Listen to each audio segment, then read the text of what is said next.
Dear students, যারা যারা class 12 বোর্ডের স্টুডেন্টস, তাদের জন্য এই ভিডিওটি খুবই গুরুত্বপূর্ণ। যারা কলেজ বা বিশ্ববিদ্যালয়ে ভর্তি হবে তাদের এই বিষয়টি খুবই ইম্পর্ট্যান্ট। কারণ কি, এইটা না জানলে তোমরা ফর্ম ফিল আপ করতে পারবে না এবং সাবজেক্ট ডোমেন সাবজেক্ট যেটা সেটা নিতে পারবে না। তো যারা যারা আসাম ইউনিভার্সিটির আন্ডারে এন্ট্রান্স পরীক্ষা দিতে চাও তাদের জন্য এই ভিডিওটি, বা যারা আসাম ইউনিভার্সিটিতে পড়তে চাও তারা দেখে নাও। যেমন ব্যাচেলার অফ আর্টস, ঠিক আছে, বিপিএ, সেটা 3 ইয়ার্সের আন্ডার গ্রাজুয়েট কোর্স, যেটা পারফর্মিং আর্টস বলে। সেইখানে তোমাকে এনি ওয়ান ল্যাঙ্গুয়েজ নিতে হবে এবং general test plus performing arts পড়তে হবে ক্লাস 12 স্টুডেন্টসের এখানে এলিজিবিলিটি। ফার্মেসিতে যারা বি ফার্মা করতে চাও 4 বছরের ডিগ্রি কোর্স এবং ইংলিশ, এখানে 3টা ডোমেন সাবজেক্ট নিতে হবে, ফিজিক্স, কেমিস্ট্রি, বায়োলজি অথবা ম্যাথামেটিক্স, এই 3টা নিতে হবে, ঠিক আছে, দেখে নাও, ঠিক আছে। তারপর হলো যারা ভিজুয়াল আর্টস নিয়ে পড়তে চাও ফাইন আর্টসে, তারা 4 বছরের ডিগ্রি আন্ডার গ্রাজুয়েট এবং English, general test, fine arts এবং ভিজুয়াল আর্টস পড়তে হবে, ঠিক আছে। তারপরে আমরা চলে যাব বিসিএ। যারা বিসিএ করতে চাও তারা English any 3 domain specific subject related to DSC এবং ডিএসএম, ঠিক আছে। তারপর হলো ব্যাচেলার অফ আর্টস, যারা আর্টসে বিএ পড়তে চাও, 4 বছরের কোর্স আন্ডার গ্রাজুয়েট এবং সেইখানে তোমাদের ইংলিশ এবং any 3 domain specific subject related to desired DSC এবং ডিএসএম সাবজেক্ট, ঠিক আছে। তো এইখানে দেখে নাও, বিবিএ করার জন্য 4 ইয়ার্সের আন্ডার গ্রাজুয়েট কোর্স, এখানে English any 3 domain specific subject related to DSC, মানে ডোমেন স্পেসিফিক সাবজেক্ট, ঠিক আছে।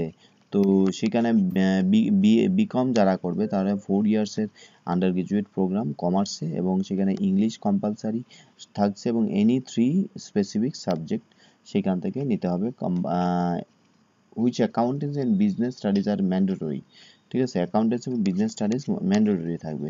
আর ব্যাচেলার অফ সায়েন্সে বিএসসির ক্ষেত্রে তাদের এখানে ইংলিশ এবং 3 ডোমেন সাবজেক্ট থাকতে হবে। ভোকেশনাল বিভক যেটা 4 ইয়ার্সের হয়, সেখানে ইংলিশ এবং 3 ডোমেন সাবজেক্ট থাকবে। ইন্টিগ্রেটেড বিএ এলএলবি, সেইখানে ইংলিশ থাকবে, জেনারেল টেস্ট থাকবে এবং এনি 2 ডোমেন সাবজেক্ট, ঠিক আছে। ইংলিশ হতে পারে, ইংলিশের সাথে ধরো হিস্ট্রি, জিওগ্রাফি বা সোশিওলজি।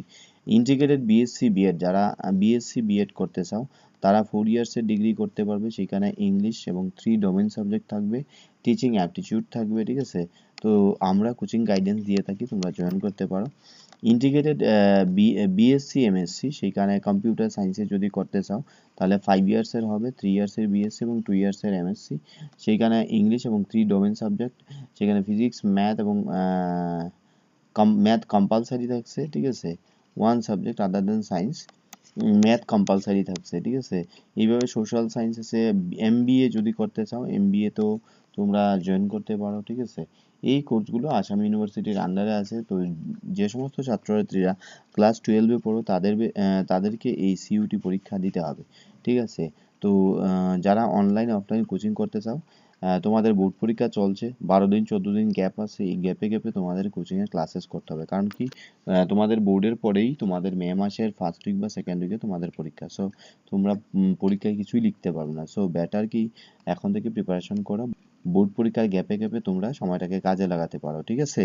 হুম।